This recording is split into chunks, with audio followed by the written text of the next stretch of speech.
entitled Mécréance et Discrédit. It will be published next year in Polity Press. The subprime mortgage crisis and the swindles perpetrated by Bernie Madoff are symptoms of this situation. This becoming involving what Weber as well as Adorno referred to as the disenchantment ensuing from rationalization is essentially tied to a process of grammatization, a process upon which a new dimension was conferred during the Renaissance by the printing press, which with the Reformation became a site of unprecedented political religious struggles. In the course of these struggles, the pharmacology of the mind and of spirit, constituted by the book, the good book as we say, and by books, bad books sometimes, and the therapeutic that such pharmaca require, became the object of a spiritual conflict underpinning a new religious and secular therapeutic.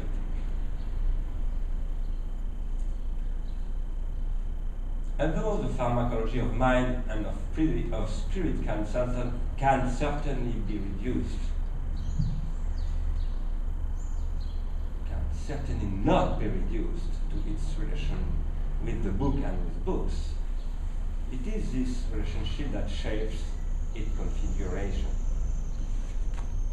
And given that pharmacology in general is not limited to what affects the mind or spirit, it is therefore not reducible to the objects emerging from processes of grammatization, processes which, through industrialization, affect bodies in general, including their movements, perception, the higher functions of the central nervous system, and now social relations as such, with social engineering, the structure of the living, and the hypermaterial structure of the quantum scale, in the end integrating all objects linked together within the Internet of Things, as we say now.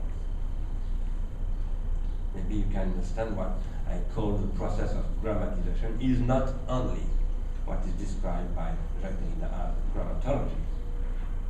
The printing press as the main factor in what Sylvain Auroux, a French philosopher, calls the second technological revolution of grammatization, plays a decisive part in the linkage that, following the Reformation and as the beginning of capitalism, takes place between, on the one hand, grammatization and pharmacology of minds, and on the other hand, grammatization and pharmacology of bodies.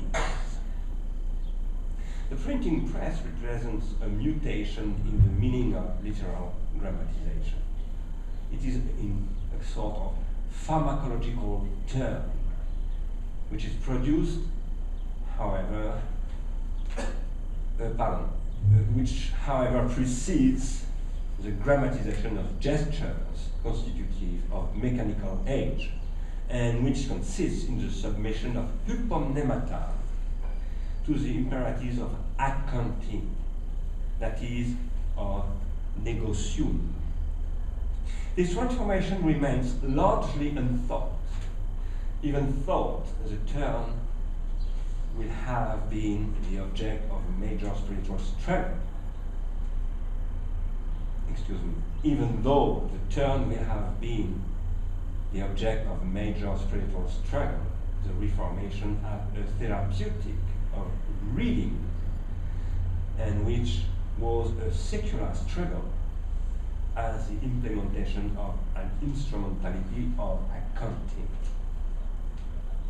Within this term, it is the relationship of osium, that is of scholar, of knowledge, and negocium that changes. This becoming ensues from a new socialization of hypomnemata, that is also of pharmaca, where the henceforth constitute as account books spread and become commonplace, made possible by the massive reading practice in which the Reformation essentially consists. The formation of a ratio which henceforth extends itself out not only as reason but as calculation. And that's so prior to Descartes, in whom Heidegger sees the determining factor, whereas he was actually an after effect, arriving 100 years later. Divine Logos becoming secular ratio is the foundation of America, and it is well known how Weber draws attention in this regard to the historical meaning of the sermon in which Benjamin Franklin pushed pro nobis to an extreme, and about which Mark Taylor wrote in 1984, and quote, "The conclusion of this quest for salvation can be summed up by the theological doctrine implied in the formula pro nobis. What Christ means, claimed Luther, is grounded in the fact that he lived and died for us," unquote. This becoming is translated into the inscription found on the dollar bill, which, by proposing that in God we trust, no longer states that we believe in God.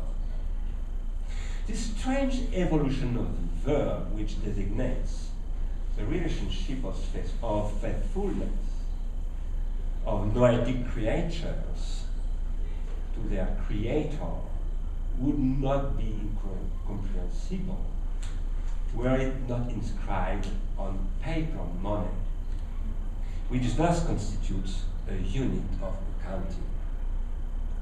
And it is this relation that which consists, and to he who consists, on a plane other than that of creatures. A relation constituted in a relation to the book, the good book, which is hence affected by that which, in the words of Nietzsche, takes the name of nihilism. Heidegger claiming that with its name, for Nietzsche, it is a suprasensible in its totality, which is put into question. We shall return to this point for finishing. If Nietzsche could say that we will still be a long time before God's murderers will comprehend their gesture, I quote Nietzsche, "I have come too early. This tremendous event is still on its way, still wandering. It has not yet reached the ears of men. Lightning and thunder require time. The light of the stars requires time. Deeds, though done, still require time to be seen and heard," unquote. Perhaps we, some 130 years after this pronouncement, from 1984 in the Gay Silence, have entered into the ordeal of this relation as such.